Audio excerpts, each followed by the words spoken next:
अफगान तालिबान के होश ठिकाने आने लगे। चमन सेक्टर में पाक फौज की भरपूर जवाबी कार्रवाई के बाद अफगान तालिबान ने जंग बंदी की दरख्वास्तें करना शुरू कर दी। आमिर रज़ा मेरे साथ मौजूद है, उनसे बात करते हैं।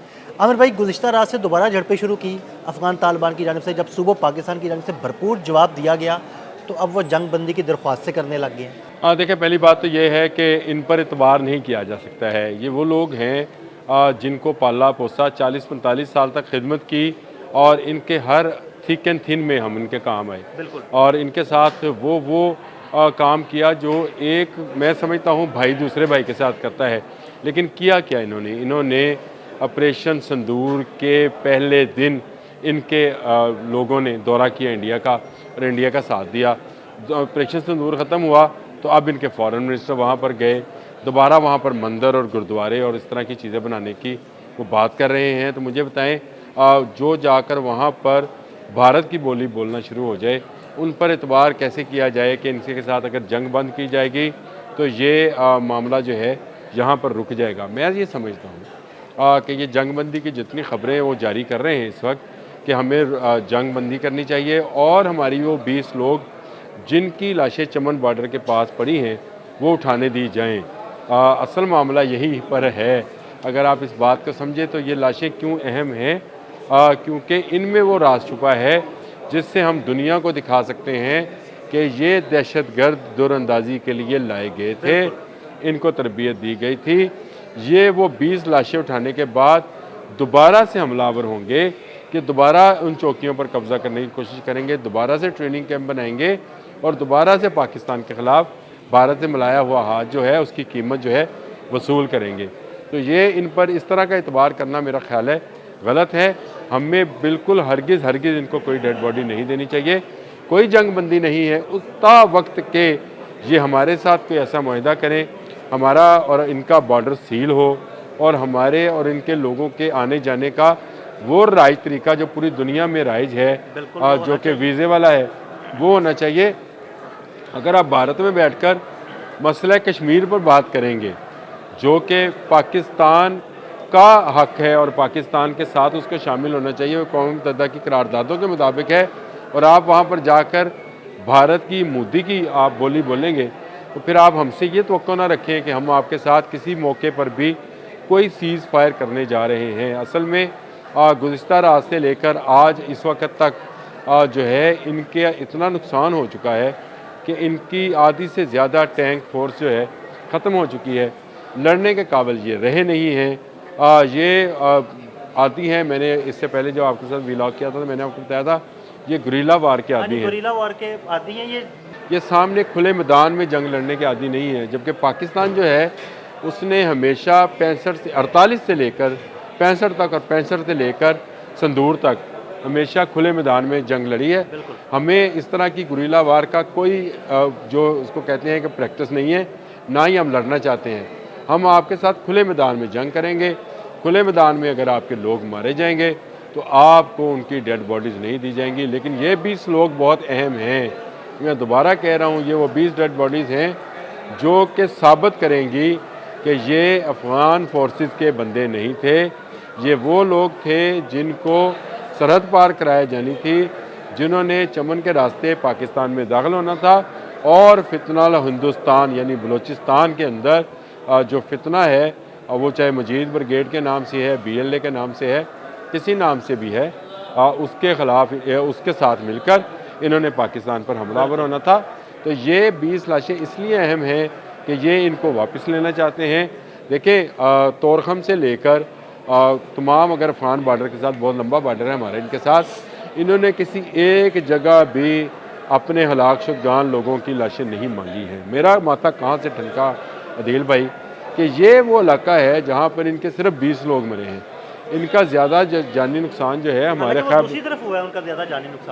पख्तूनख्वा के साथ ज़्यादा जानी नुकसान हुआ। लोग तो इनको उधर मारे गए, उधर एक रात में मारे गए थे जिस दिन इन्होंने हमला किया था। वहाँ से इन्होंने किसी एक शख्स की भी लाश हमसे तलब नहीं की और ना कहा कि हमें उठाने दे, बल्कि हमारे लोगों ने उनके ज़ख्मियों की मरहम पट्टी भी की और जो उनके तदफीन होनी थी वो भी कर दी। लेकिन यहाँ पर ये 20 लोग मांगे जा रहे हैं क्योंकि ये वो 20 सबूत हैं कि तालिबान फितनल हिंदुस्तान के साथ मिलकर चंद टकों की खातर पाकिस्तान के अंदर दहशतगर्दी कर रहे हैं। और अब इसको ये बात जो है वो उनका सोशल मीडिया भी कह रहा है कि जंगबंदी जो फायरबंदी, जंगबंदी नहीं कह रहे वो फायरबंदी, सॉरी मैं इसको जंगबंदी 2 दफ़ा कह चुका हूँ। फायरबंदी वो सिर्फ इस चमन बॉर्डर यानी पे फायर बंदी से मुराद ये है कि वक्ती तौर पर आप फायर रोक दें, हम अपनी लाशें उठा लें और हम फिर कार्रवाई करना फायरबंदी से मुराद है कि एक मखसूस बॉर्डर या एक मखसूस चौकी के इलाके में आप हमारे साथ फायरबंदी कर लें, हमारी जंग आपके साथ जारी रहेगी। तो ये जंग तो अब शुरू हो गई है, इसको आगाज़ आपने किया था, इसका अंजाम तक हम पहुँचाएँगे। और जिस तरह ऑपरेशन सिंदूर भारत ने किया था और उसके बाद अमेरिका के जाके गोडे गिट्टे पकड़े थे कि भाई हमें माफ़ी ले दो, पाक फौज थे, इसी तरह अब आप किसके गोडे गिट्टे पकड़ने वाले हैं। आने वाले चंद दिन बहुत अहम हैं। यही तालिबान जो हैं इस वक्त भारत की गोद में बैठकर पाकिस्तान को ललकार रहे थे, यही तालिबान होंगे जो एक सुपर पावर की मिन्नत करेंगे कि हमें पाकिस्तान से बचाओ। ये अगले 24 घंटे में हो जाए, 48 घंटे में हो जाए, आपको पैगाम आ जाएगा कि फ़लाँ जो सुपर पावर है, ताकत है, वो चाहती है कि दोनों मुल्क मिलकर मुफाहमत के साथ बैठें और बातचीत के ज़रिए मसले को हल करें।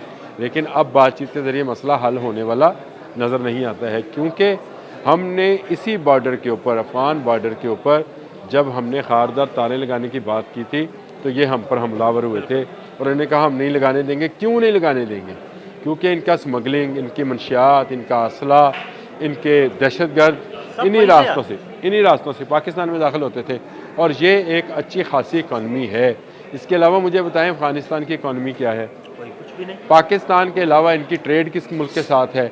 किसी मुल्क के साथ नहीं है। अनाज, चीनी, चावल, चिकन सब पाकिस्तान से जाता है और ये पाकिस्तान को ही ललकारते हैं। जिस थाली में खाते हैं उसी थाली में छेद करते हैं। इन पर इतबार करना मेरा ख्याल है कि बहुत बड़ी गलती होगी। इन पर अब इतमाद करने की कोई ज़रूरत नहीं है। कोई फायरबंदी नहीं है भाईजान, ना आप जंगबंदी होगी, ये जारी रहेगी ता वक्ते कि आप हमसे अपने किए गए गुनाहों की माफ़ी ना मांगे और माफ़ी ना मांगे इस बात की कि आपने बेगुनाह पाकिस्तानियों को शहीद किया है, बेगुनाह पाकिस्तान के नमाजियों को शहीद कराने में सहूलतकारी का काम किया है, बेगुनाह फोर्सेस और पैरामेडिक्स को हलाक करने में, आपने शहीद करने में जो है आपने कोई कसर उठा नहीं रखी है।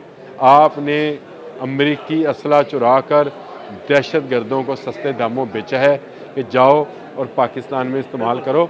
आपको सबक सिखाना जो है अब हमारी अव्वलीन तरजीह होनी चाहिए, क्योंकि हम चाहते हैं कि हमारा मगरब का बॉर्डर जो है मुकम्मल तौर पर सील हो। उसमें जो आना जाना है वो ज़रूर हो, लेकिन वीज़ों के ज़रिए हो और हमारा तमाम तर तवज्जो अपने उस दुश्मन, असली दुश्मन की तरफ हो जो कश्मीर में, जो इंडिया के दूसरे इलाकों में मुसलमानों को पर मुजालम के पहाड़ तोड़ रहा है। आपने हमें मगरब की तरफ इंगेज करने की कोशिश की थी, लिहाजा इस तरफ से तो हम ज़रूर पहली दफ़ा सुकून हासिल करेंगे ताकि यहाँ से दोबारा कोई सर ना उठाए, तो दोबारा कोई तालब जो है वो किसी दहशतगर्द को लेकर बॉर्डर क्रॉस कराने के लिए फायरिंग मत करे।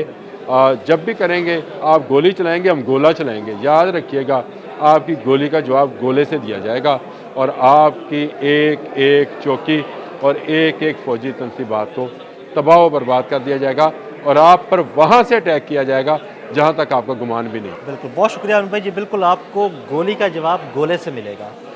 अदील अहमद और आमिर रज़ा को इजाज़त दीजिएगा। अल्लाह हाफ़िज़।